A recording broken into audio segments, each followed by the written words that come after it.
جب تلاوت کا آغاز ہوا تو اس میں سب سے پہلے قوم عاد کا تذکرہ ہوا کہ قوم عاد کے پاس اللہ رب العالمین نے حضرت ہود علیہ السلام کو بھیجا، اور جب وہ حضرت ہود علیہ السلام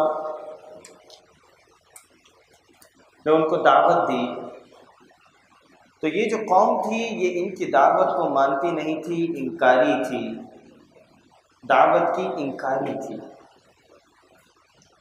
تو اس میں معاملہ یہ ہوا کہ اللہ رب العالمین کی طرف سے قوم عاد کے اوپر اللہ نے عذاب نازل کیا۔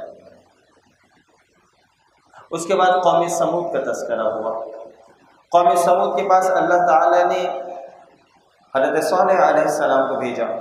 یہ قوم کہتی تھی کہ بھائی اچھا اگر تم نبی ہو، کوئی ایسی چیز ہو تو ہمیں کوئی اللہ کی آیت، کوئی نشانی ہمیں دکھاؤ کہ کیا اللہ کی نشانی موجود ہے۔ تو ہوا یہ معاملہ کہ اللہ تعالیٰ نے ان کے مطالبے کے اوپر ایک پہاڑ میں سے ایک اونٹنی کو نکال دیا، اور یہ کہا گیا کہ اب یہ جو اونٹنی ہے یہ اللہ کی نشانی ہے، یہ جہاں بھی جائے گی، جیسے بھی چرے گی، اس کو کوئی تنگ نہیں کرے گا، اس کو کوئی پریشان نہیں کرے گا۔ لیکن وہ لوگ کہ جن کے دلوں کے اندر فساد تھا، جن کے دل میں فتنہ تھا، جو انکاری تھے، وہ اللہ کی اتنی بڑی نشانی کے بعد بھی انہوں نے اس اونٹنی کے پاؤں کاٹ دیے، اور پھر اللہ کی طرف سے ان پر عذاب نازل ہوا۔ یہ بڑے بڑے گھر بناتے تھے، یہ پہاڑوں میں گھر بناتے تھے، اور ٹیکنالوجی کے اندر وہ بہت آگے تھے، یہ قوم عاد بھی اور قوم سمود بھی۔ لیکن ایک چیخ نے، ایک چنگھاڑ نے ان سب کو اوندھے منہ اپنے گھروں کے اندر تباہ کر دیا، ختم کر دیا۔ اس کے بعد قوم لوط کا تذکرہ آیا۔ قوم لوط، حضرت لوط علیہ السلام جو تھے وہ حضرت ابراہیم علیہ السلام کے زمانے میں تھے، غالباً ان کے بھتیجے تھے۔ تو یہ ان کی قوم میں جو قوم نافرمانی کرتی تھی، تو اللہ رب العالمین نے اس نافرمان قوم پر کچھ فرشتے بھیجے، اور انہوں نے قوم لوط کو اس پر عذاب مبتلا ہو گیا، اور وہ بندر بنا دیے گئے۔ قوم لوط کے اوپر اللہ نے عذاب نازل کیا۔ لیکن اس میں اہم چیز یہ ہے، یہ بندر کا لفظ جو ہے میرے منہ سے نکلا ہے، مجھے اس کے اوپر تھوڑا سا بھی اچانک ایک شک ہوا ہے۔ بہرحال حضرت لوط علیہ السلام کی بیوی حضرت لوط کے اوپر ایمان لے کر نہیں آئی تھی۔ حضرت لوط کی بیوی، اس کے اوپر بھی عذاب نازل ہوا، اور ہم پچھلے اس میں سن چکے ہیں کہ حضرت نوح علیہ السلام کا بیٹا بھی ان کے اوپر ایمان لے کر نہیں آیا تھا۔ تو اور دوسری چیز اس میں آپ یہ دیکھیے کہ فرعون کے گھر کے اندر حضرت آسیہ جو موجود تھی وہ ایمان لے کر آ گئی تھی۔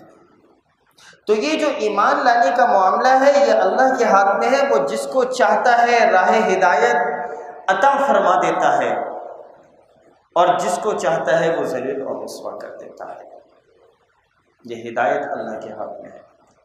اس کے بعد قوم شعیب کا تذکرہ ہوا، اور یہ جو تذکرہ ہے یہ بہت اہم یوں ہے کہ اس کی چیزیں ہم سے بھی بہت ملتی جلتی ہیں۔ قوم شعیب، حضرت شعیب علیہ السلام نے مدین کے علاقے میں حضرت شعیب علیہ السلام نے ان کو دعوت دی کہ دیکھو اللہ کی طرف آؤ، میں تم سے کوئی اجر نہیں مانگتا، مجھے کوئی تم سے پیسہ نہیں چاہیے، کوئی مال و دولت کوئی چیز نہیں چاہیے، میں صرف ایک چیز کا طلبگار ہوں کہ تم اللہ کے غلام بن جاؤ، اللہ کے بندے بن جاؤ، اس کی تم عبادت کرو۔ اور پھر وہ ان سے کہتے تھے کہ دیکھو ناپ تول میں کمی نہ کرو، ناپ تول میں تم کمی نہ کرو۔ اور یہ قوم تھی جو پھڈے باز تھے، یہ سارے ناپ تول میں چونکہ کمی کیا کرتے تھے۔ انہوں نے حضرت شعیب علیہ السلام سے کہا کہ اے شعیب، کہ تمہاری نماز، قالوا یا شعیب الصلاۃ تأمرک ان نترک ما یعبد آباؤنا او ان نفعل فی اموالنا ما نشاء، کہ یہ جو تمہاری نماز ہے یہ تمہیں تمہاری نماز کیا یہ سکھاتی ہے کہ تم ہمیں یہ بات بولو کہ ہم اپنے آباء و اجداد کے دین کو چھوڑ دیں؟ اور تمہاری نماز کیا یہ سکھاتی ہے کہ ہم جو مال جو ہم کماتے ہیں، جو ہم اپنی محنت سے کماتے ہیں، جو بڑی مزدوری کر کے سب کچھ کر کے کرتے ہیں، اپنے ہاتھوں سے جو ہم مال کماتے ہیں، کیا تمہاری نماز یہ کہتی ہے کہ تم اس مال کو ہم تمہارے خدا کے مطابق اس کو خرچ کریں، تم اور تمہارے خدا کے مطابق اس کو خرچ کریں؟ یہ ان کے اوپر ذلت اور رسوائی تھی۔ وہ ناپ تول میں کمی کیا کرتے تھے۔ قوم شعیب، یعنی کہ اس کا مطلب یہ ہوا کہ دیکھو یہ جو نماز ہے، دیکھو تمہاری نماز، یہ روزہ، یہ زکوٰۃ، یہ حج، ٹھیک ہے یہ ساری چیزیں ہوں، لیکن یہ نماز کیا تمہیں یہ چیز سکھاتی ہے کہ یہ نماز ہمیں یہ بات بتائے کہ ہم نے دکان کیسے چلانی ہے، ہم نے کاروبار کیسے چلانا ہے، ہم نے نظام معیشت کیسے چلانا ہے، نظام معاشرت ہمارے یہاں کیا ہوگا، ہمارے یہاں قانون کیا ہوگا، ہماری تجارت کیسی ہوگی، ہماری سیاست کیسی ہوگی، ہماری حکومت کیسی ہوگی؟ کیا یہ نماز یہ بات بتاتی ہے؟ لیکن میرے بھائی، حقیقت میں نماز یہ بات بتاتی ہے۔ ایسا نہیں ہے کہ نماز کا محکمہ الگ ہے اور تجارت اور معیشت اور سیاست اور ریاست اور حکومت کا محکمہ الگ ہے، ایسا نہیں ہے، ایسا نہیں ہے۔ یہ دین ہے اور یہ مکمل دین ہے، یہ مکمل دین ہے۔ یہ دین کے ایک ایک ہر زندگی کے ہر شعبے کے اندر یہ مجھے اور آپ کو تعلیم اور رہنمائی دیتی ہے۔ ایسا نہیں ہے کہ مسجد کے اندر تو صرف اللہ والے بن گئے اور جب مسجد کے باہر گئے تو پھر کیسر اور کسرا والے بن گئے، پھر امریکہ اور یورپ والے بن گئے اور ان کے نظام کو ہم اپنے نظام معیشت کے اندر چلائیں۔ ایسا نہیں، اگر مسجد کے اندر ہم اللہ کا حکم مانتے ہیں تو پھر ہماری عدالت میں، ہماری ریاست کے اندر بھی اللہ کا حکم مانا جائے گا۔ یہ ہے بات، اور اس کا جو اپوزٹ ہے اس کو ہم کہتے ہیں سیکولرزم۔ سیکولرزم، یہ سیکولرزم کیا ہے؟ یہ سیکولرزم یہ کہتے ہیں کہ دیکھو نماز، جو روزہ، زکوٰۃ، حج، ساری چیزیں جو تم نے کچھ کرنی ہے کرو، لیکن اس دین کا ریاست کے معاملات میں کوئی عمل دخل نہیں ہے۔ یہ آج کل، میں پچھلے دنوں بیٹھا ہوا تھا، میرے سامنے ایک کلپ گزرا، ایک اینکر وہ کہہ رہے تھے سیکولر، ہم تو سیکولر ہیں، ہم سیکولر اس لیے کہ ہماری مرضی، ہم جو کچھ کریں کسی کو کوئی مسئلہ نہیں ہے، سیکولر کے اوپر کسی کو۔ مطلب ان بے وقوفوں کو، وہ جو ٹی وی کے اوپر بیٹھ کر یہ بات لوگوں کو پرچار کر رہی ہیں، اس بات کا ان بے وقوفوں کو یہ بات نہیں پتہ کہ سیکولرزم کا مطلب یہ ہے کہ دین کا ریاست کے امور کے اندر کوئی لینا دینا نہیں ہے۔ اور یہ لا علم لوگ آج ہمارے ٹی وی کے اوپر بیٹھ کر لوگوں کی رہنمائی کرتے ہیں، جو خود جاہل ہوتے ہیں وہ عالم بن کر وہاں پر لوگوں کی رہنمائی کر رہے ہوتے ہیں۔ یہ جہالت ہے، اور اس لیے سمجھ جائیے کہ دین کا مطلب زندگی کے ایک ایک شعبے کے اندر اللہ رب العالمین کی محبت، اس کی اطاعت اور فرمانبرداری کا نام ہے۔ اس کے بعد آگے چل کر سورہ یوسف کی تلاوت ہوئی۔ سورہ یوسف یہ قرآن پاک کی بہت خوبصورت صورت ہے، بہت، اور میں آپ تمام لوگوں کو آپ سے درخواست کروں گا کہ اس کو ضروری، اس کو محبت کے ساتھ اس کو پڑھیں، اس کی تفسیر کو سمجھیں۔ اب یہ جو سورہ یوسف ہے، بظاہر تو یہ قصہ آپ کے سامنے نظر آئے گا، لیکن یہ قصہ نہیں ہے، یہ قصہ نہیں ہے۔ یہ ایک ایسی ڈیمونسٹریشن ہے کہ جو معاملہ حضرت یوسف علیہ السلام کے ساتھ ہوا تھا، منو عن وہی معاملہ وہ نبی کریم صلی اللہ علیہ وآلہ وسلم کے ساتھ ہوا، کہ جس طریقے سے حضرت یوسف علیہ السلام کو ان کے بھائیوں نے اپنے گھر سے نکال دیا تھا، بالکل اسی طریقے سے نبی کریم صلی اللہ علیہ وسلم کو ان کے اپنے قبیلے، ان کے اپنے مکے کے لوگوں نے، قریش کے لوگوں نے ان کو مکے سے نکال دیا تھا، جس طریقے سے یوسف علیہ السلام کے بھائیوں نے ان کو نکالا، اور ایک وقت آیا کہ وہ سارے کے سارے بھائی جو تھے وہ یوسف علیہ السلام کے سامنے سجدہ ریز ہو گئے، اور پھر اسی طرح کا ایک وقت آیا کہ وہ لوگ جنہوں نے نبی کریم صلی اللہ علیہ وسلم کو مکے کی وادی سے ہجرت کرنے پر مجبور کر دیا تھا، اس کے 10 سال بعد وہ سارے کے سارے لوگ اللہ کے نبی کے سامنے ویسے ہی کھڑے تھے جس طریقے سے یوسف علیہ السلام کے بھائی ان کے سامنے کھڑے تھے۔ اور اللہ تعالیٰ یہ جو سورت جو نازل ہوئی ہے یہ قریش کو یہ بتانا چاہتے تھے، یہ ان سب کو سنانا چاہتے تھے کہ دیکھو تم نے آج اپنے بھائی کو نکالا ہے، اس کو سنا دیا، بتا دیا گیا کہ جس طرح جس طریقے سے کل یوسف علیہ السلام کے بھائیوں نے ان کو نکالا تھا، تم نے آج ان کو نکالا ہے، کل وہ سجدہ ریز ہوئے تھے، آج تمہاری باری ہے، تم ان کے سامنے منہ لٹکائے کھڑے ہوئے ہوگے۔ اور یہ معاملہ فتح مکہ ہونے سے 8-10 سال پہلے یہ سورت ان کو سنا دی گئی، بتا دی گئی کہ دیکھو یہ نقشہ ہے، یہ ہونے والا ہے۔ ہوا یہ کہ حضرت یوسف علیہ السلام کے بھائی تھے، 10 بھائی، ان کا جو تھا معاملہ یہ تھا کہ حضرت یعقوب حضرت یوسف سے محبت کرتے تھے، انہوں نے کوئی ڈرامہ کیا اپنے ابا کے ساتھ کہ بھائی اس یوسف کو ہمارے سامنے بھیجیں، وہ چاہتے تھے کہ حضرت یوسف سے کوئی چھٹکارا حاصل کر لیں۔ اب انہوں نے چھٹکارا حاصل کرنے کی ترکیب یہ لی کہ ہم اس کو لے کے جائیں گے اور کسی کنویں کے اندر اس کو ڈال دیں گے۔ تو ہوا یہ کہ جب یہ لے کے گئے اور کنویں کے اندر حضرت یوسف علیہ السلام کو ڈال دیا، یہاں پر یہ بات سمجھنے کی ہے، جب یہ واپس بھائی سارے کے سارے پہنچے اپنے ابا کے پاس اور ابا سے کہنے لگے کہ ابا، جھوٹ بولنے لگے کہ وہ ہم کھیلنے میں لگ گئے تھے اور بھیڑیا آیا اور یوسف کو جو ہے وہ کھا گیا، اور انہوں نے اس کو قمیض دکھائی حضرت یعقوب کو۔ اب یہاں پر بات سمجھنے کی یہ ہے کہ حضرت یوسف علیہ السلام کنویں کے اندر ہیں اور حضرت یعقوب کو یہ بات نہیں پتا کہ میرا اپنا لخت جگر کنویں کے اندر موجود ہے، یہ بات ان کو نہیں پتا۔ یوسف علیہ السلام کو ایک قافلہ آیا اور اس کو کنویں سے نکالا، اور پھر اس قافلے نے آگے جا کے ان کو بیچ دیا۔ جہاں پہ جس آدمی کو بیچا وہ فائنانس منسٹر تھا مصر کا۔ اب وہ اس کے گھر کے اندر پرورش اسی ہونے لگی حضرت یوسف کی۔ اور جب حضرت یوسف بڑے ہوئے، معاملہ یہ تھا کہ اللہ نے بڑا حسن حضرت یوسف علیہ السلام کو دیا تھا، بڑی خوبصورتی دی تھی۔ اب وہ اس فائنانس منسٹر جو تھا، عزیز مصر جو تھا، اس کی بیوی جو تھی وہ حضرت یوسف علیہ السلام کو برے کام پر ابھارتی تھی۔ اور ایک دن ہوا یہ کہ وہ اسی طریقے سے اس نے دروازہ بند کیا اور کہا کہ برائی کے لیے میں تیار ہوں، لیکن حضرت یوسف علیہ السلام اس سے بھاگنے لگے اور بھاگتے جا رہے تھے، اور پھر اس عورت نے پیچھے سے حضرت یوسف کو پکڑا تو ان کی قمیض پیچھے سے پھٹ گئی۔ اب جیسے ہی پھٹی تو دروازہ کھلا اور سامنے وہ عزیز مصر کھڑا تھا، تو اس عورت نے کہا کہ یہ یوسف جو تھے وہ تمہاری بیوی کے اوپر دستدرازی کر رہا تھا، اس کو تو جیل بھیجنا چاہیے۔ حضرت یوسف علیہ السلام نے کہا کہ دیکھو میری کوئی بری نظر نہیں تھی، اس عورت کی ہی بری نظر تھی۔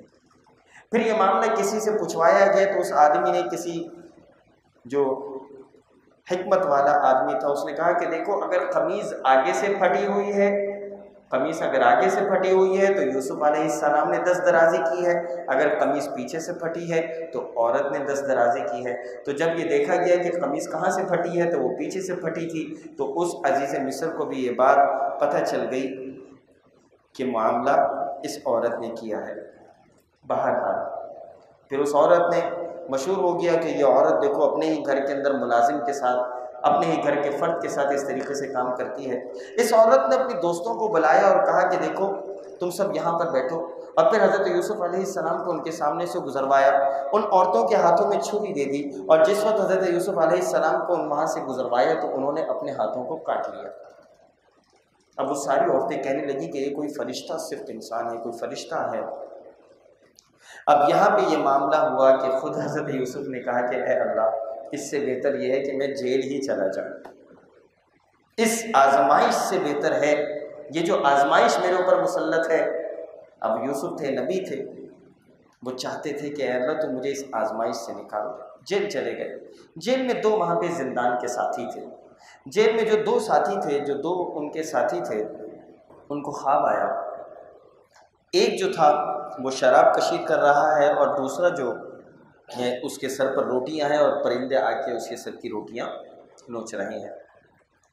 حضرت یوسف علیہ السلام نے ان کو تعبیر بتا دی اور پھر اس سے کہا کہ دیکھو جو شراب کشید کر رہا ہے، جو شراب کا وہ ہے، تو وہ تو بادشاہ کے پاس ہوگا، اور جس کے سر کے اوپر روٹیاں جو ہے پرندے اس کو توڑ رہے ہیں تو اس کو سولی پہ لٹکا دیا جائے گا۔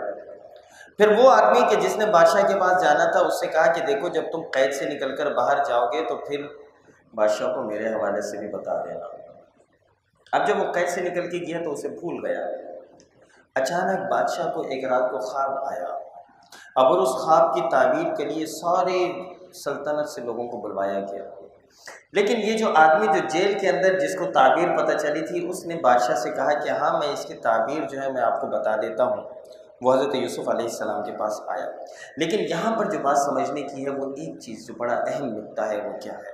جس وقت یہ جو دونوں آدمی جو حضرت یوسف علیہ السلام کے ساتھ جیل میں تھے، جب جیل کے اندر موجود تھے اور انہوں نے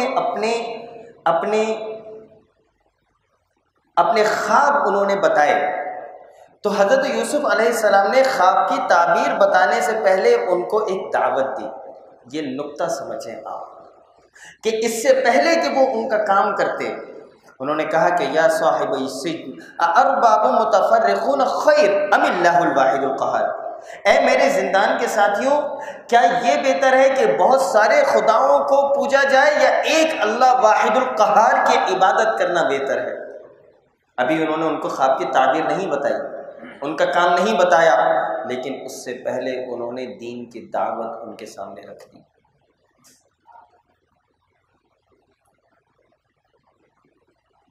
اور انہوں نے یہ بات کہی کہ میں تو اس دین کے اوپر ایمان لے کر آیا ہوں جو ابراہیم، اسماعیل، اسحاق اور یعقوب کا ہے۔ ابراہیم، اسماعیل اور یعقوب کا ہے۔ ابراہیم، اسحاق اور یعقوب کا ہے۔ اور پھر اس کے بعد انہوں نے ان کو تعبیر بتائی۔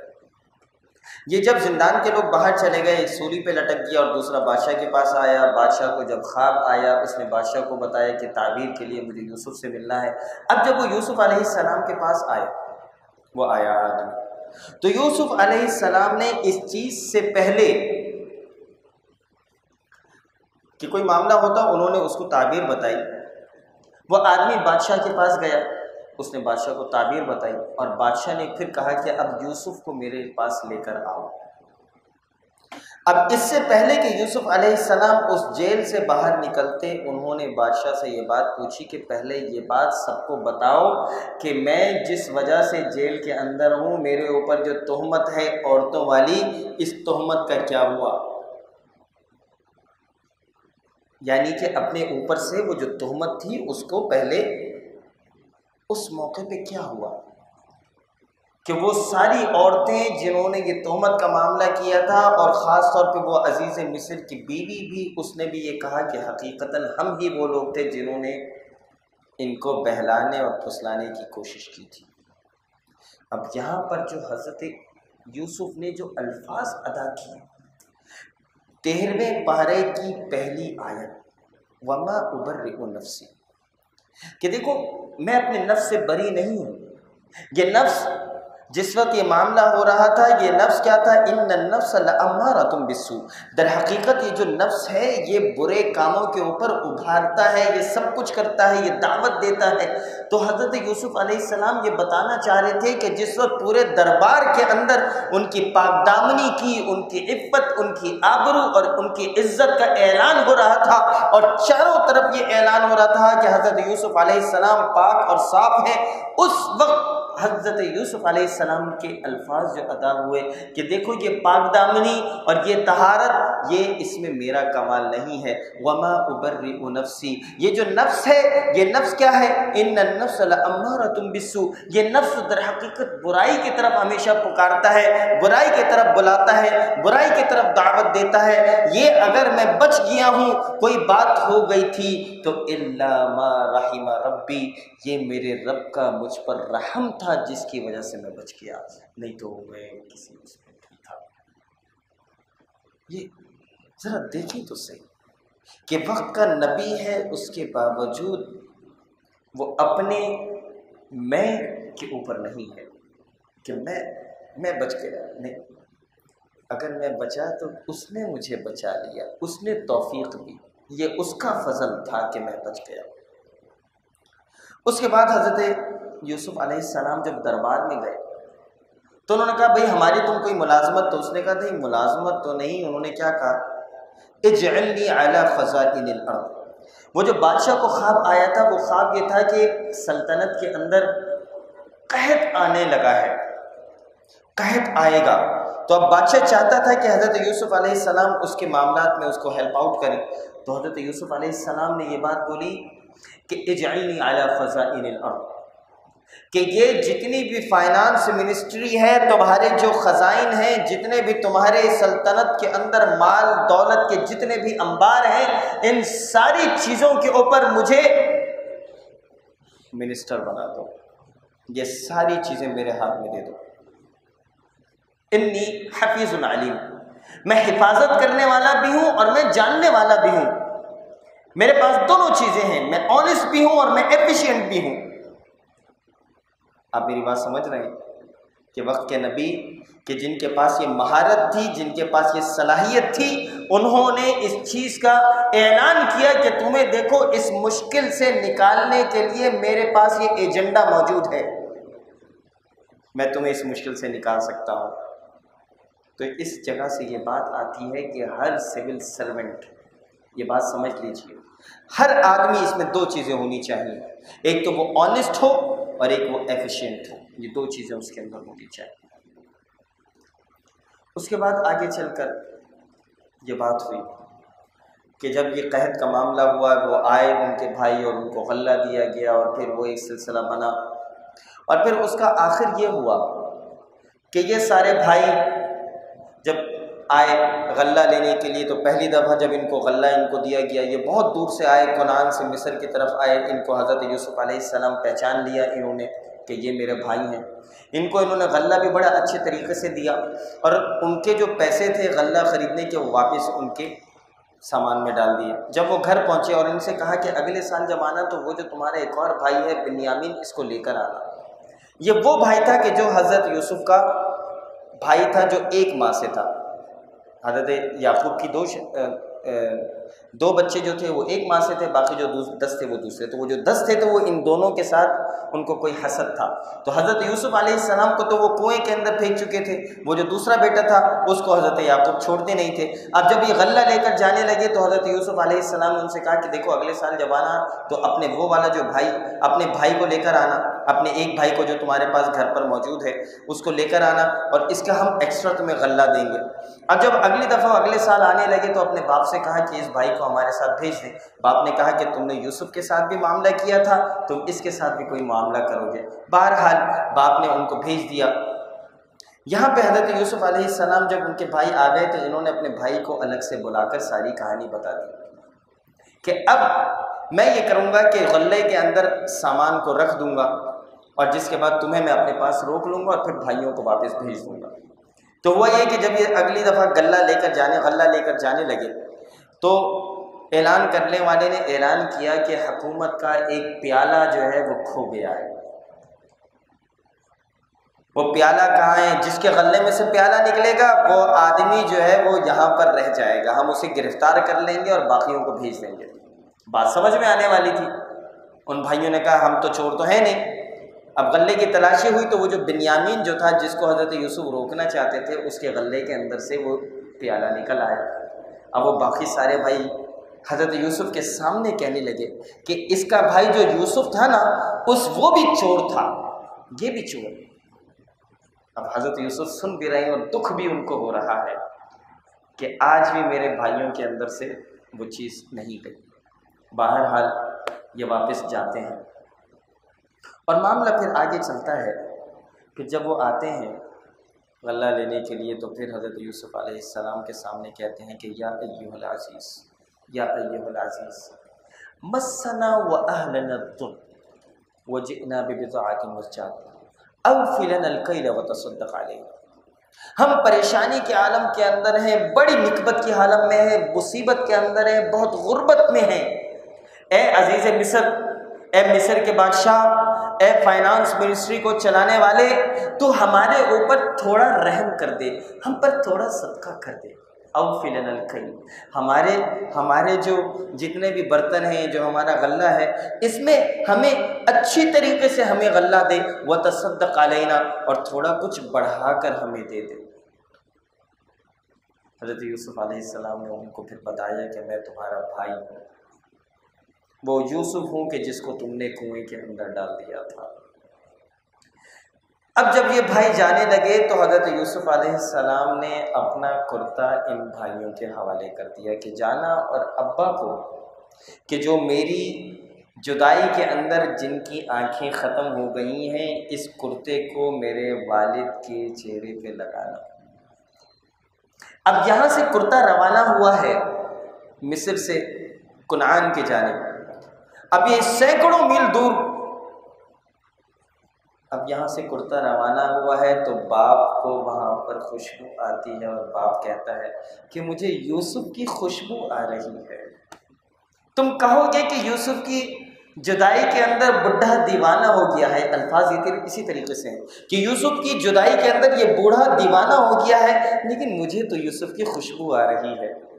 حضرت یوسف علیہ السلام کا کرتا وہاں جاتا ہے، پھر حضرت یوسف اپنے ماں اور اپنے باپ کو دربار میں وہاں پہ بلاتے ہیں، اور جس وقت اپنے ماں اور باپ کو دربار میں بلا کر عزت اور کرامت کے ساتھ ان کو وہاں بٹھاتے ہیں، تو وہ سارے کے سارے ان کے بھائی، جو ان کے سارے بھائی تھے، وہ سب کے سب ان کے سامنے سجدہ ریز ہو جاتے ہیں، اور حضرت یوسف علیہ السلام کی زبان سے جو الفاظ نکلتے ہیں وہ الفاظ یہ ہیں کہ لا تثریب علیکم الیوم، آج تمہارے ساتھ کوئی معاملہ نہیں ہے، آج کوئی تم سے باز پرس نہیں ہوگی، تمہیں معاف کر دیا گیا، تمہاری ان ساری چیزوں کو ختم کر دیا گیا۔ حضرت یوسف علیہ السلام نے اپنے بھائیوں کو معاف کر دیا۔ اب یہاں جو بات سمجھ میں آنے کی ہے وہ کیا ہے؟ یہاں جو بات جو بہت اہم ہے، جو ہم یہاں پر سمجھنا چاہتے ہیں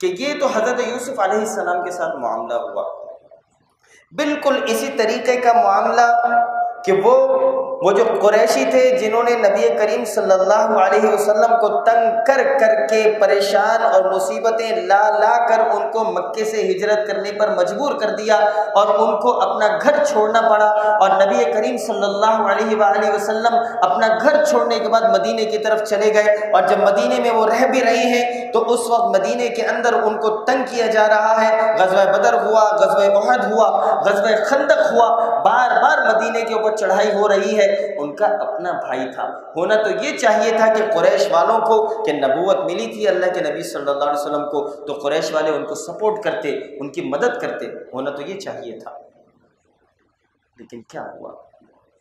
اور پھر وقت نے ان کو یہ وقت دکھایا کہ جب فتح مکہ ہوئی، یہ سارے کے سارے لوگ جنہوں نے اللہ کے نبی صلی اللہ علیہ وآلہ وسلم کو مصیبت اور مشکلات کے اندر ڈالا تھا، یہ سارے کے سارے لوگ اسی طریقے سے منہ لٹکائے کھڑے تھے جیسے حضرت یوسف علیہ السلام کے بھائی ان کے سامنے منہ لٹکائے کھڑے تھے۔ دیکھیں، قرآن کوئی قصہ گوئی کی کتاب نہیں ہے، اس قرآن نے در حقیقت یہ بات سکھائی اور سمجھائی کہ جو کام تم آج محمد الرسول اللہ کے ساتھ کر رہے ہو، یہ کام اس سے پہلے یوسف کے بھائیوں نے ان کے ساتھ کیا تھا، اور کل یوسف کے بھائی ان کے سامنے منہ لٹکائے کھڑے تھے، اور تمہیں بھی وہ دن دیکھنا پڑے گا کہ تم بھی جیسے یوسف کے بھائی ان کے سامنے منہ لٹکائے کھڑے تھے، تم بھی ان کے سامنے منہ لٹکائے کھڑے ہوگے۔ اس وقت کا انتظار کرو۔ اور وہ وقت آیا فتح مکہ پہ کہ یہ سب منہ لٹکائے کھڑے تھے، اور اللہ کے نبی صلی اللہ علیہ وسلم نے جو الفاظ ادا کیے، ان کے الفاظ یہ تھے کہ الیوم اقول، آج میں وہ الفاظ ادا کروں گا کما قال اخیہ یوسف، جو یوسف علیہ السلام نے اپنے بھائیوں سے کہے تھے کہ لا تثریب علیکم اليوم، آج تمہارے ساتھ کوئی باز پرس نہیں ہے۔ تمہیں معاف کر دیا گیا۔ کتنا پاورفل ہے یہ قرآن، جو ان کو کہتا تھا کہ آنکھیں کھول دینے والی یہ ہدایات اللہ کی طرف سے آئی ہیں۔ یہ قرآن قصہ گوئی کی کتاب نہیں ہے، یہ قرآن ہدایت کی کتاب ہے۔ آنکھیں کھول کر اس کتاب کو پڑھو۔ اور پھر سورۃ الرعد کی تلاوت ہوئی، اور سورۃ الرعد کے اندر ایک جو اہم آیت آئی ہے وہ کیا آیت ہے کہ ان اللہ لا یغیر ما بقوم، کہ خدا نے آج تک اس قوم کی حالت نہیں بدلی، نہ ہو جس کو خیال خود اپنی حالت کے بدلنے کا۔ ان اللہ لا یغیر ما بقوم حتی یغیروا ما بانفسہم، یہ اللہ کی سنت ہے۔ اللہ کی سنت یہ ہے کہ اللہ تعالیٰ اگر کسی قوم کی خوشحالی ہے تو اللہ ان کی خوشحالی کو نہیں چھینتا جب تک کہ وہ اس خوشحالی، اس نعمت، اس برکت کو ضائع نہ کریں۔ اللہ تعالیٰ ان سے خوشحالی نہیں چھینتا، اور اگر کوئی قوم بدحال ہے تو اللہ تعالیٰ ان کی بدحالی کو خوشحالی میں تبدیل نہیں کرتا جب تک کہ وہ خود اس بدحالی کو تبدیل کرنے کے لیے تیار نہ ہوں۔ ان اللہ لا یغیر ما بقوم حتی یغیروا ما بانفسہم، یہ اللہ کی سنت ہے۔ اس لیے آج اگر پاکستان کی معیشت بدحال ہے، آج اگر پوری امت بدحال ہے، تو یہ بدحالی سے ہم کیسے نکل سکتے ہیں؟ ہمیں خود محنت کرنی پڑے گی۔ اقول قولی ھذا استغفر اللہ لی ولکم ولسائر المسلمین والحمد للہ رب العالمین، جزاکم اللہ خیرا۔